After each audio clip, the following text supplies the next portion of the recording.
Welcome to the Taking the Lead podcast, where we empower people to be unstoppable. I'm Leslie Hoskins with co-hosts Alyssa Otis and Timothy Cunyo.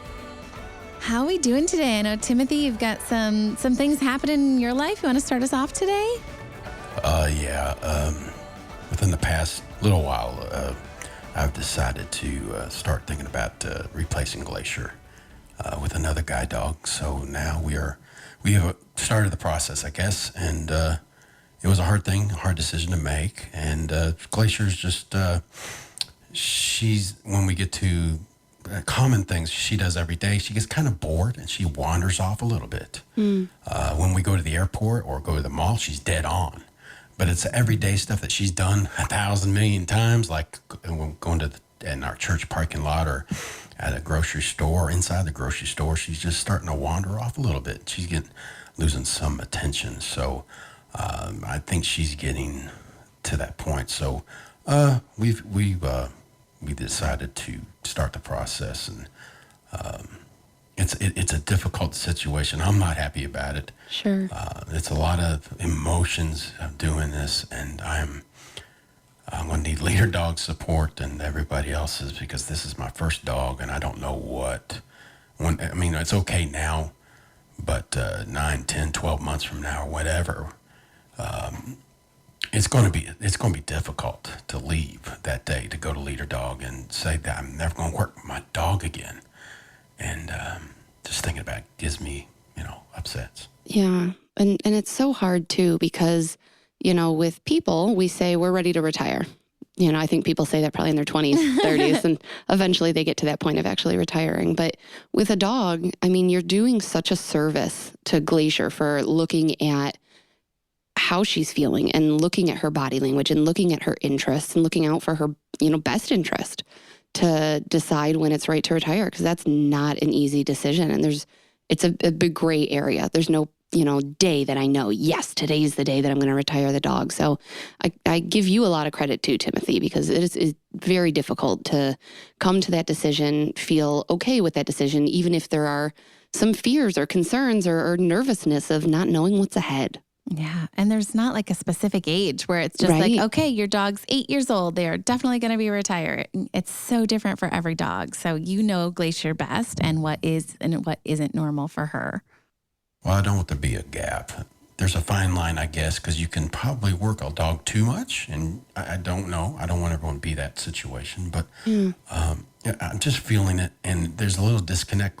I was embarrassed a couple weeks ago with her. At my church parking lot. She passed a truck several times, and we were just lost in the parking lot. And it was embarrassing because everybody's looking at you. We know that's a working dog, but she can't find a truck. Right. And that she's been going to for the past 6.5 years. Yeah. And it was embarrassing for her and me. Of course. But know that, that is a natural progression within a guide dog's life. You're not doing anything wrong. She's not doing anything wrong.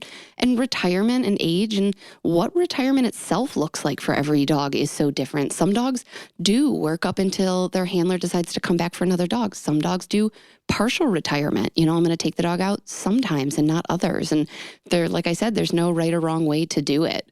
But definitely I know you felt that embarrassment, but I'm sure there have been a million other times that she has shown and everybody, all that you guys could do as a team.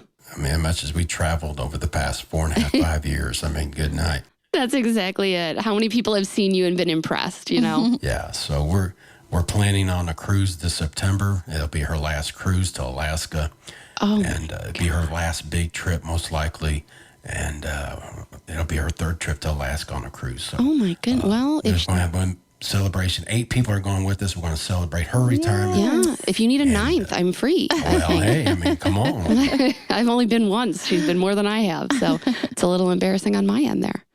Oh my goodness. Well, thank you for sharing that, Timothy, because like I said, it's good to let everybody know, all of our listeners know, it is not just from point A to point B. There are so many different ways to go throughout your independent travel journey, which actually brings me to our guest today. Our guest today has been involved with Leader Dogs for the Blind for the last 10 years. Trisha has participated in multiple Leader Dog programs and is excited to share about her independent travel journey. Yes, with us here today is Trisha Kulkarni.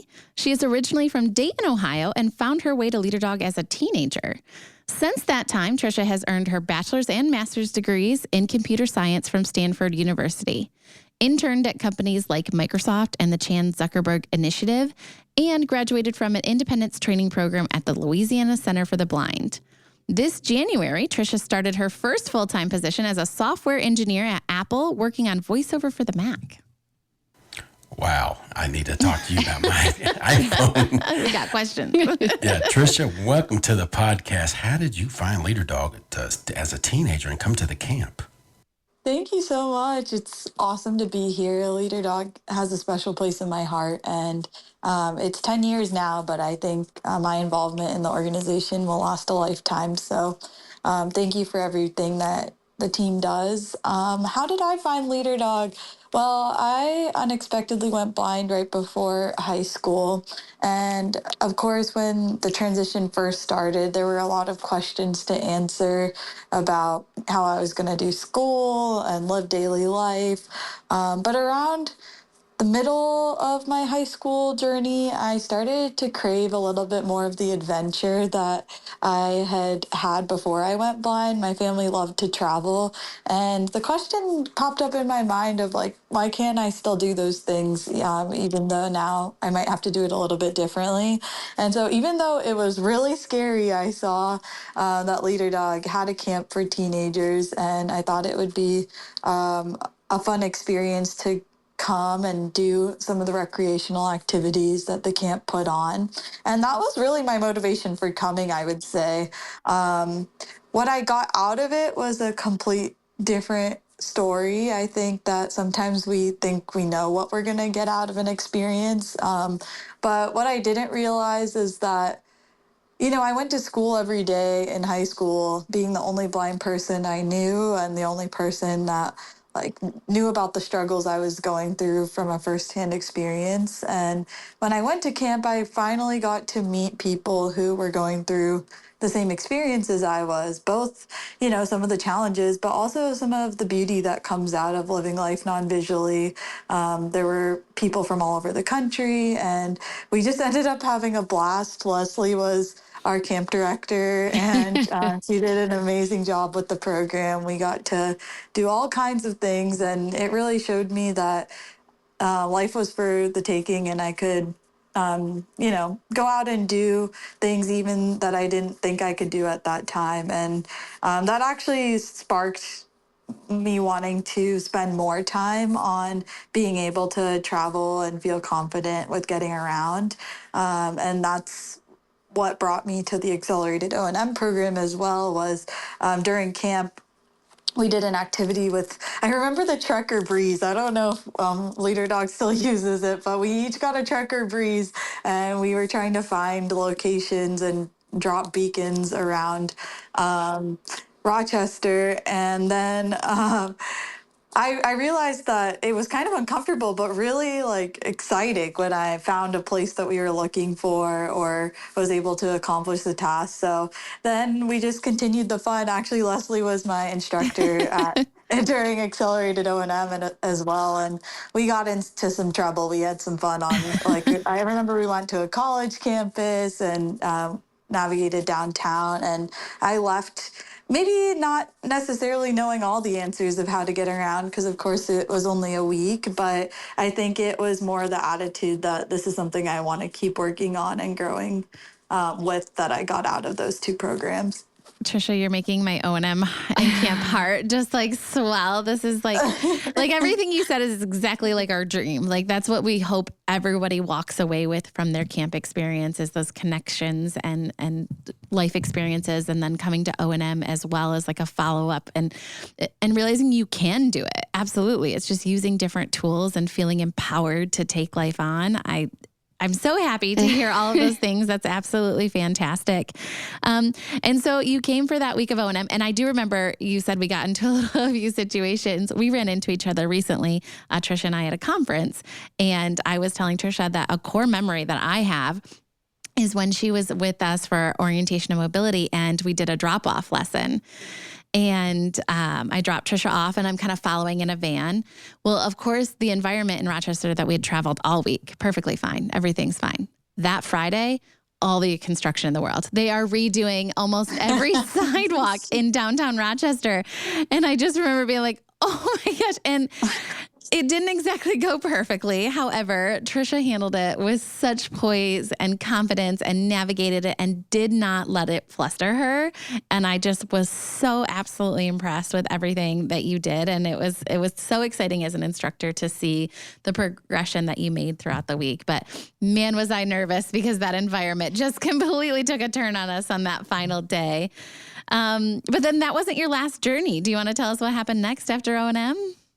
Yeah, so I'll mention that one of the parts of camp that was incredible, and I think my favorite part of camp was Dog Day, which was a chance where each of us got to walk with a leader dog and get to do some routes with the GDMI. And I remember that I got Remus, who was a German Shepherd who was in training, and we had a great time. And I just remember like the feeling of walking with a guide dog was much more similar to how I traveled before I went blind compared to using a cane.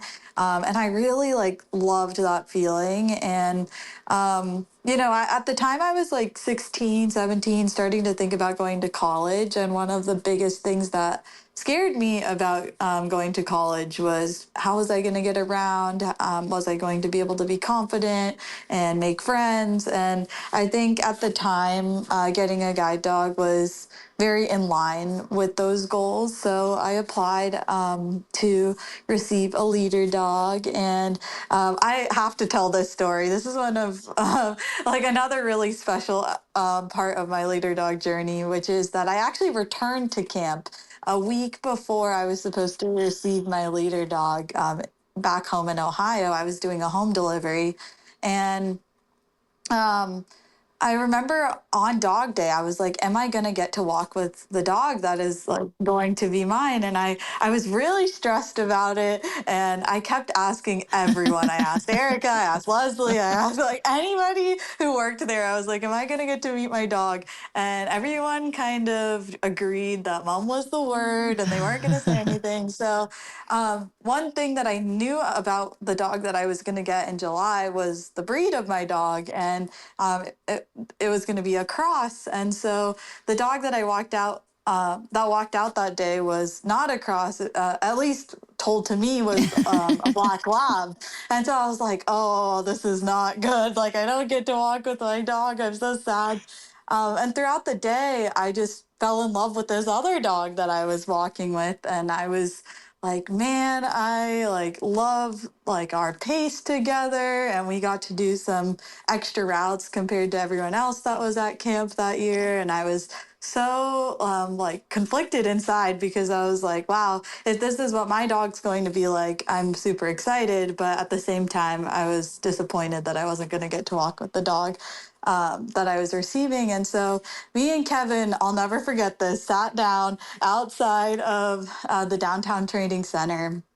And he asked me how I thought the day went. And I was like, it couldn't have gone better. I think that like I felt my like a good rhythm, and I like am really excited to get a guide dog. And he was like, so when we are picking your dog, we would want it to be just like this one. And I was like, oh, I get it. She's not my dog. I get it. And then he was like, what would I say? What would you say if I told you that this was your dog? And everyone started clapping and I started crying. And it was just a really special moment. But yeah, so I did end up going through a home delivery program with Liberty, Libby for short, and she was my partner in crime for my senior year of high school. And then we had a big move to the West Coast to start college.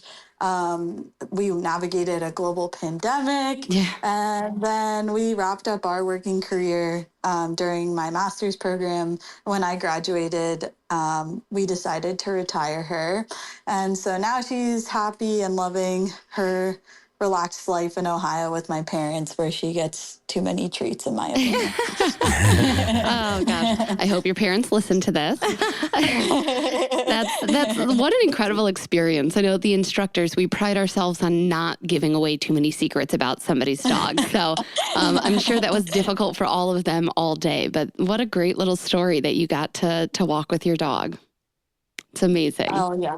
It was amazing. And she's amazing. One of the richest relationships I've had in my life is my Libby girl. So Trisha, you said that when you came to camp, that was the first time you ever met another blind person. That's what you said.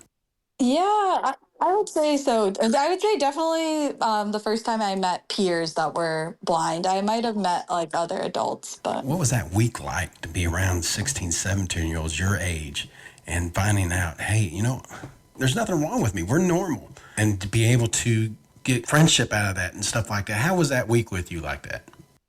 yeah, I think one thing that really struck me was a lot of times throughout school, people would be like, "You're the first blind person I've ever met," or "You're the only blind person doing this and doing that." And I think sometimes when those experiences got difficult, it was like, wow, I have nobody to talk to about these things. But when I was able to meet people who were honestly so diverse in their talents and what they wanted to do, I realized that if there was anything that I had questions about, I'm sure that I could find somebody who had been through something similar.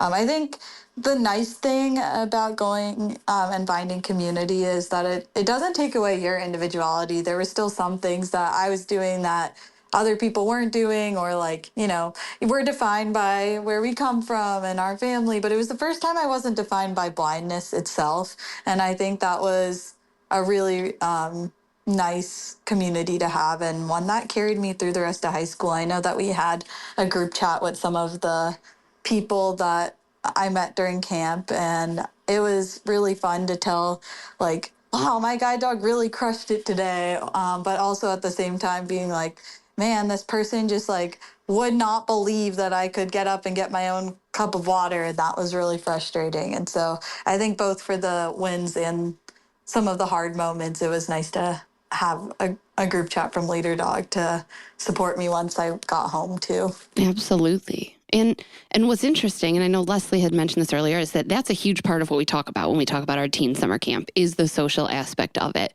So we can say, yay, Leader Dog does mobility, but they also help with relationships and building that connection and that community. And that itself is absolutely fantastic. And now through Leader Dog, you've traveled with both a cane and a guide. So how would they compare to you? I know you said that walking with a dog was more similar to how you felt prior to losing your vision, but what were some of those differences?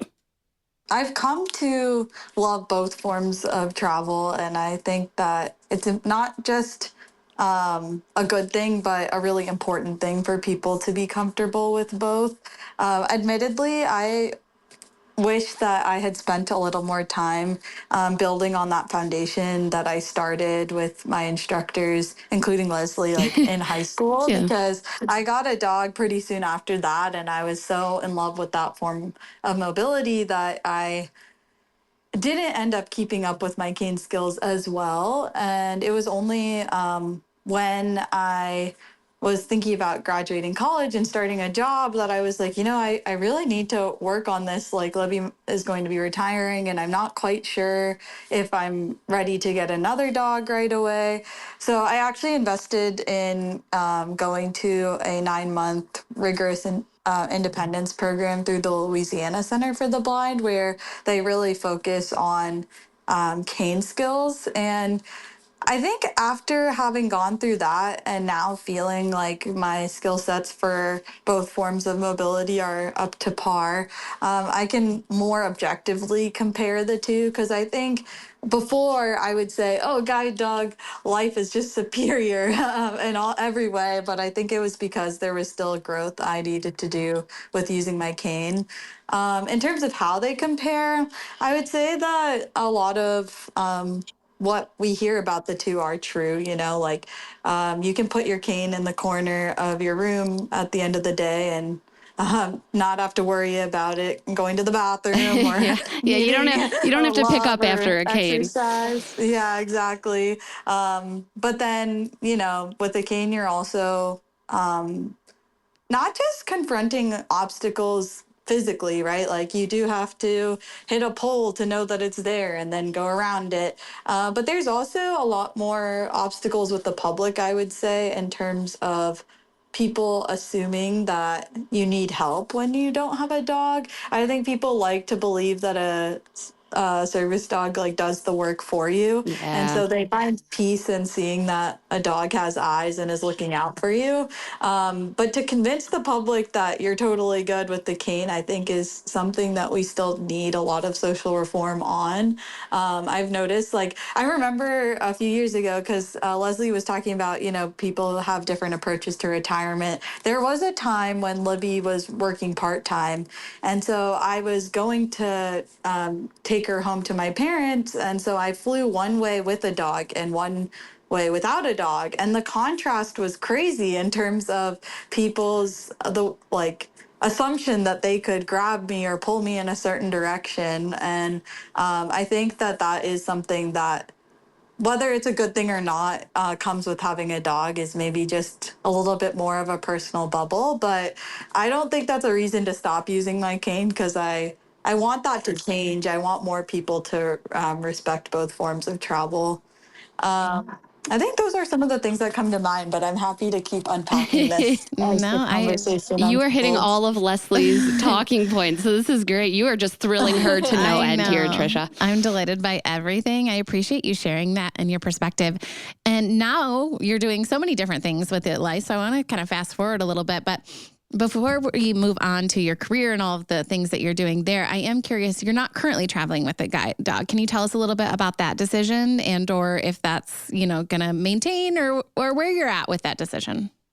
Yeah, I think life handed me a big period of transition the past year. After Libby retired, I was traveling a lot and I was on the job search, and I wasn't really sure if I wanted the responsibility of having a dog, because I think maybe before I didn't even realize how much of a responsibility having a dog is. But after retiring Libby, I was like, wow, like I'm not waking up in like early in the morning to take my dog on a walk, and I had more time to myself. And I think some of that was a bit of a relief, just with how much I was navigating and trying to figure out about my own life.